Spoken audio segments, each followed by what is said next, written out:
Meeting పెట్టి మాకు ఓటేయండి, నా సొంత పైసలతో కబ్రస్థాన్లు కట్టిస్తా అన్నాడు. నా సొంత పైసలతో కబ్రస్థాన్ కట్టిస్తా అన్నాడు. అంటే హిందువులందరూ చేతులు ముడుచుకొని కూర్చోవాలనా?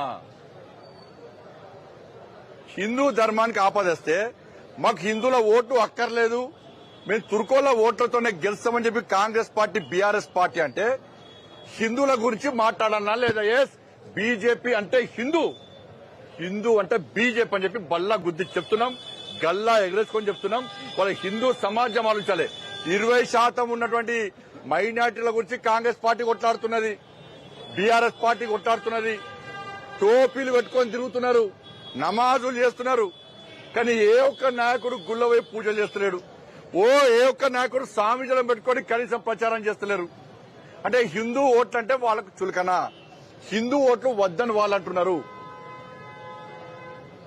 80% ఉన్న హిందూ సమాజం గురించి మాట్లాడేది, ఆలోచించేది, రక్షించేది, కాపాడేది కేవలం భారతీయ జనతా పార్టీ. వాళ్ళు ముస్లిం అంటున్నారు, పక్కా మేము హిందూ, పక్కా బరాబర్ అంటాం. మేము హిందూ ఓట్ బ్యాంక్ ద్వారా జూబ్లీస్ లో పక్కా గెలవబోతున్నాం. హిందూ ఓట్ బ్యాంక్ దమ్మెందో చూపట్టబోతున్నాం. జూబ్లీస్ సమాజానికి అప్పీల్ చేస్తున్నాం. సాక్షాత్తు రాష్ట్ర ముఖ్యమంత్రి జూబ్లీస్ లో హిందువులు ఐక్యత లేదు, హిందువులు చేతగాని వాళ్ళు హిందువులు ఓట్ బ్యాంక్ గా మారారు అని చెప్పి సాక్షాత్తు రాష్ట్ర ముఖ్యమంత్రి అన్నప్పుడు ఇక ఇంతకంటే దౌర్భాగ్యం, మీరు ఓట్లు లేకుంటే అంతకంటే సిగ్గుచేటు ఇంకోటి ఉండదు. ఎన్నికలు వస్తాయిపోతాయి. ఇది ధర్మానికి సంబంధించిన విషయం. అభివృద్ధి చేసేది మేమే, హిందూ ధర్మాన్ని కాపాడేది కూడా మేమే.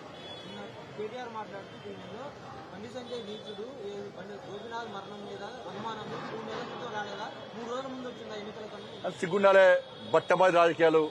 నీచుడోడో రమ్మని చెప్పని చెప్తా. నేను అంటున్నా సార్, లాస్ట్ నేను చెప్తున్నా, నేను ఇచ్చినా నువ్వు నీచుడువా? నువ్వు సవాల్ చేస్తా. ఏ రాజకీయ నాయకుడైనా 10 మందికి స్ఫూర్తి రకంగా ఉండాలి. నడవడి గాని, వ్యవహార శైలి గాని, ఏది గాని. ఇవాళ కేటీఆర్ అనే వ్యక్తి, నేను ఇంతవరకు డ్రగ్స్ తీసుకోను అని కుటుంబ పరంగా నీ అయ్య రావాలి. ఒక్కరోజు మందు బంద్ చేయమని నీ అయ్య రావాలి, మీ అమ్మ రావాలి, నీ భార్య పిల్లలు అందరూ వచ్చి, నా కొడుకు, నా భర్త, మా నాన్న కేటీఆర్ నేను, ఎందుకంటే ఈ నాస్తికుడు దేవుడు నమ్మడు కాబట్టి కుటుంబ సమేతంగా వచ్చి భాగ్యలక్ష్మి గుడి దగ్గరికి వచ్చి తడి బట్టలతోని నేను డ్రగ్స్ తీసుకోను అని ప్రమాణం చేస్తే జూబ్లీ సోదరుకు నేను అప్పీల్ చేస్తా. ప్రమాణం చేయమని చెప్పి సాయంత్రం వరకు 5 లోపల లైవ్ చూస్తాడు, ఆడ చూస్తాడు, నా మాట్లాడు చూస్తాడు. అట్లా కాకుండా నువ్వు నీచుడు అన్నట్టే, అట్లా కాదు అంటే నేను నీచుడు అన్నట్టే. నువ్వు డ్రగ్స్ తీసుకోను అని సకుటుంబ సమేతంగా భాగ్యలక్ష్మి అమ్మవారి దగ్గరకు వచ్చి ప్రమాణం చేస్తావా? అవసరం వస్తే రేపు పొద్దున కూడా రా. నీకోసం ఎన్నికల కమిషన్ 2 చేతులు జోడించిపోయి అడుగుతాం మేము. సార్ అక్కడ నీచుడు సార్, కనీసం డ్రగ్స్ తీసుకొని పొట్టుపోటు సమాజాన్ని నాశనం చేస్తుంది సార్. ఈ ఒక్క అవకాశం అనేది ఎలక్షన్ కమిషన్ రిక్వెస్ట్ చేస్తా. నేను దమ్ముందా, నేను డ్రగ్స్ తీసుకోను అని సకుటుంబ సమేతంగా వచ్చి భాగ్యలక్ష్మి అమ్మవారి గారు ప్రమాణం చేస్తావా? ఎవరు నిచ్చుడో బయట సిగ్గుండాలే. నువ్వేంది, నీ బతికేంది? నువ్వా నా గురించి మాట్లాడింది? నీ అయ్య పేరు చెప్పి గెలిచావు నువ్వు. నీ అయ్య పేరు చెప్పి కేసీఆర్ అని లేకుంటే నీ చిప్కు కుక్కలేకే నేను. నీ బతికేంది చెప్పు. నీ అయ్య లేకుంటే నువ్వు వస్తావా?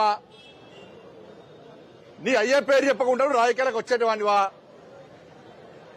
అమెరికాలో చిప్పలు కడిగా బతుకునేది. నేను మా అయ్య పేరు చెప్పి రాలే, మా అమ్మ పేరు చెప్పి రాలే, మా తాత పేరు చెప్పి రాలే. అరే 2014 కంటే ముందు నీ బతికేంద్రమై చెప్పు. ఎన్ని ఉద్యమాలు చేస్తావు ప్రజల కోసం? ఎన్ని కేసులు నీ మీద? ఎన్నిసార్లు జైలుకి వెళ్ళావు? అరే బండి సంజయ్ మీద తెలంగాణ 2014 కంటే ముందే 60 కేసులున్నాయి.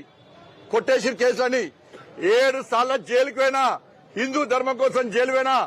నన్ను చంపే ప్రయత్నం చేసిన 3 సార్లు చచ్చిపోయేటువంటి బతికి కిందికి వచ్చి ధర్మం కోసం పనిచేస్తున్నా, సమాజం కోసం పనిచేస్తున్నా. నీవు నాతో పోలికరా? నీకు ఏ చౌరస్తావురా? డ్రగ్స్ తీసుకొని ఇజ్జత్ లేకుండా ఒక ఇంటిగా వీకిమన్నా